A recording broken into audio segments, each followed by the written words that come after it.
ক্রিকেটের মেগা কোনো ইভেন্ট হলেই যেন ফাঁকা হয়ে পড়ে টাইগারদের ওপেনিং স্পট। রীতিমতো ফ্লাড লাইট দিয়ে যেন খুঁজে আনতে হয় ওপেনার। সেই আসনটাই বরাবরই জায়গা করে নেন সৌম্য সরকার। বাংলাদেশের হয়ে প্রায় সব বড় প্রতিযোগিতাতেই নাম দেখা যায় তার। আসন্ন এশিয়া কাপেও সৌম্য ফিরেছেন প্রাথমিক স্কোয়াডে। কিন্তু কেন, কোন বিবেচনায় আবারও দলে ফিরলেন সৌম্য?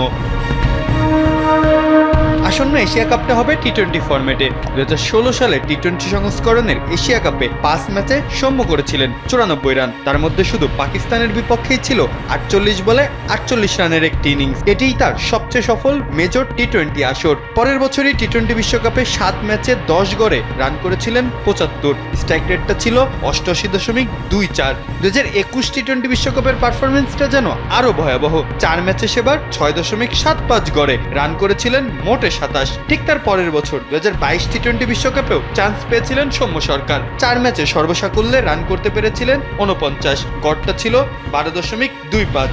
এরপরও 2024 টি-20 বিশ্বকাপেও সুযোগ পেয়েছিলেন সৌম্য। 2 ম্যাচে 5 গড়ে রান করেছিলেন 10। অর্থাৎ 3টি টি-20 বিশ্বকাপেই সুপার ফ্লপ সৌম্য সরকার।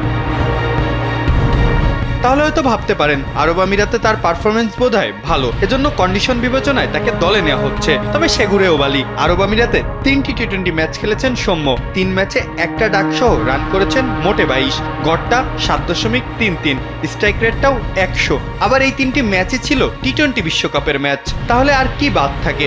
ঘরোয়া লিগের পারফরমেন্স, সেখানেই বা কি আহামরি পারফরমেন্স করেছেন সৌম্য?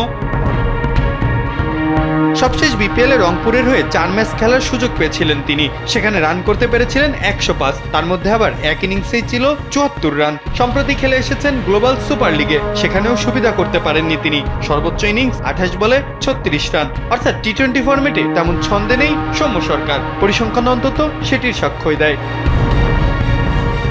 সৌম্যর বয়সটা এখন 33 ছুঁই। আর যাই হোক, ইয়াংস্টার তো আর তিনি নন। তবুও প্রতিবারই বড় আসরের আগে কেন তার উপরে আস্থা রাখতে চায় বিসিবি? যদিও আসন্ন এশিয়া কাপে তিনি হয়তো যাবেন ব্যাকআপ ওপেনার হিসেবেই। তবে কোন পারফরমেন্স বা প্যারামিটার দিয়ে তাকে দলে ফেরানো হচ্ছে সেটি নিয়েও কিন্তু প্রশ্ন তুলছেন অনেকেই। তবে সৌম্য সরকারের আছে ক্লাস। সেই শুরুর দিকের পেরিস্কোপ সৌম্য, বা টি-20তে 55 ছক্কা হাঁকানো আগ্রাসী সৌম্য, অথবা মাঝে মাঝে 2-1টা ইনিংসে দুর্দান্ত খেলা সৌম্য। যে কোনো একজনকে খুঁজে পেতেই হয়তো টিভিতে চোখ রাখবে দর্শকেরা। সৌম্যর ব্যাটে বলে মিলে গেলে যে দিন শেষে এশিয়ান শ্রেষ্ঠত্বের মঞ্চে সগৌরবেই উঠবে লাল সবুজের পতাকা, সেই আশায় এখন বুক বাজছে ভক্ত সমর্থকেরা। হাফিজ আহমেদ, কালবেলা।